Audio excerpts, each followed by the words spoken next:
Pause. Hear that? That silence is deafening. It is powerful and it calls for your attention. What do you imagine when you hear breaking the silence? We often imagine noise, words rushing out, emotions spilling over, and finally, something dramatic being said. But the more I have lived, the more I have realized that silence is not the absence of communication. Silence is communication. And the moment before we break it might be the most powerful part of the entire conversation. When I was a child, I wasn't quiet because I did not know things. I was quiet because I did not have the words for what I knew.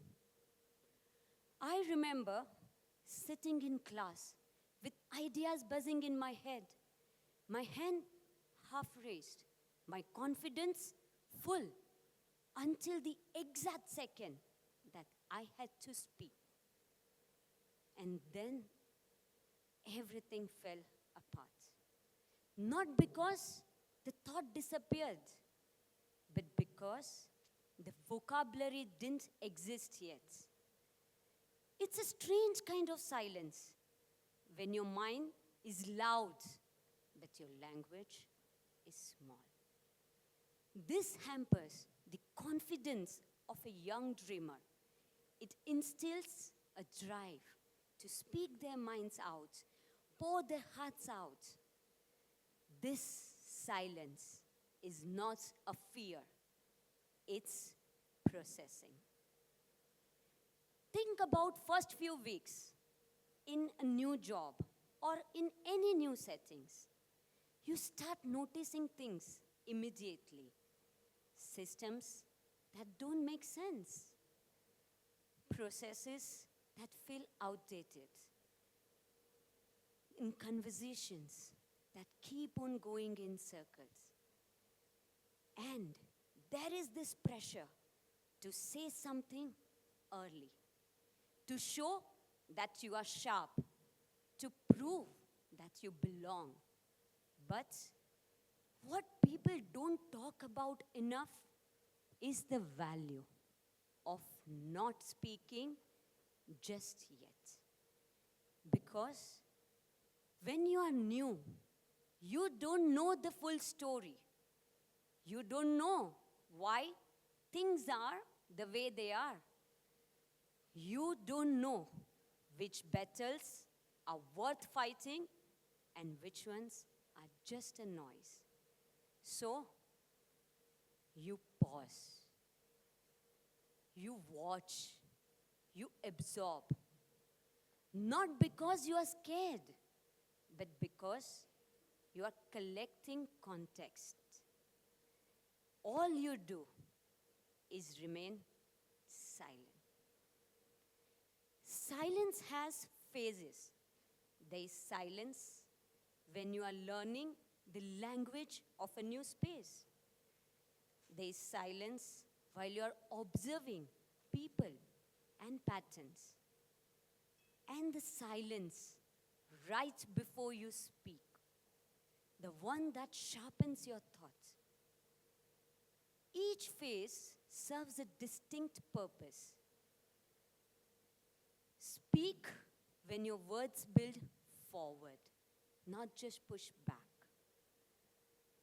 Learn to separate urgency from emotions. Not everything that can be said immediately deserves to be said. So, I can tell you, a well-timed silence can slow a room down. It creates reflection and bring power to the word, to any single word before it is spoken. Use silence as a filter not as a shield. Because when silence is meant to hide, weakens your voice.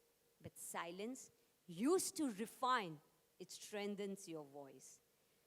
You listen when you are silent. Pay attention how listening reveals structure. Who speaks first? Who interrupts? Who waits? Silence lets you understand the room before you move within it. Silence makes you aware of your own emotional state. Pause, especially when your emotions are loud. That is when silence protects your message and your credibility the most. Silence lets you decide what actually matters. When you are in these new settings, understand the difference between adapting fast and adapting well. Adapting fast is reacting, but adapting well comes from understanding. And silence gives you access to the information that you usually don't get when you are busy trying to talk. Silence helps you understand what's happening around you. When you stay quiet for a bit, you notice things that are not obvious. Who actually takes the decision? Which voices are taken seriously? What gets said in the meeting? And what only gets said after them? Silence in this phase is not passive. It's an active act of observation. It's an active silence. That's a very niche sphere for exploration. Passive and active silence. This active silence gives you a strength to gain insights while you are trying to perfect your own internal dialogue. When you remain passively silent in a contextual conversation, that may be perceived as nervousness or lack of awareness. So, choice is yours. I used to think that pausing before speaking makes things awkward. Like people may think I did not know what I was going to say. But over time, I realized that actually opposite happens. When you pause, it cultivates curiosity and interest in your audience. And the moment of silence before you speak tells the room that you have well thought about it, what you are going to say. And the same sentence then carries more weight than ever before, just because you didn't rush into it. So, this taught me something very important. Knowing when to break the silence matters more than breaking it quickly. If you speak too early, your idea can sound like criticism. But if you speak after you have understood the system, the same idea sounds like leadership. Words often don't change, but timing does. Silence gets misunderstood a lot. Poor silence. When someone is quiet, you often assume They are unsure. They are passive. They are disengaged. But some of the most intentional people that I have met, they don't rush to talk. They wait. They listen. And when they finally speak, people listen back. So for me, breaking the silence is not about being louder or faster or being sharp. It's about letting the silence do the job first, giving yourself the space to understand everything before you change anything. Because once you have paused long enough, once you have absorbed what's happening around you, breaking the silence is seamless and not disruptive.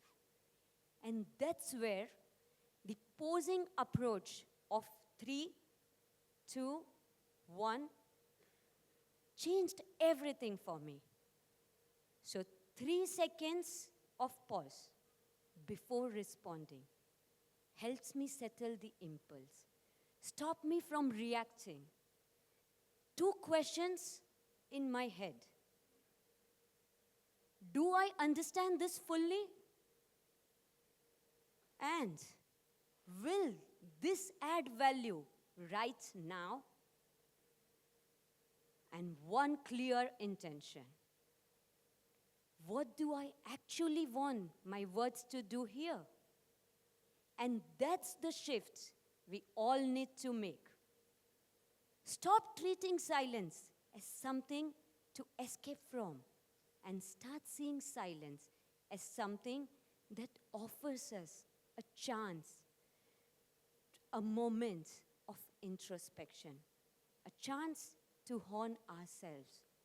So, breaking the silence doesn't mean that we need to fill the room with words, but wait long enough for the right ones to arrive. So, I no longer rush to break the silence.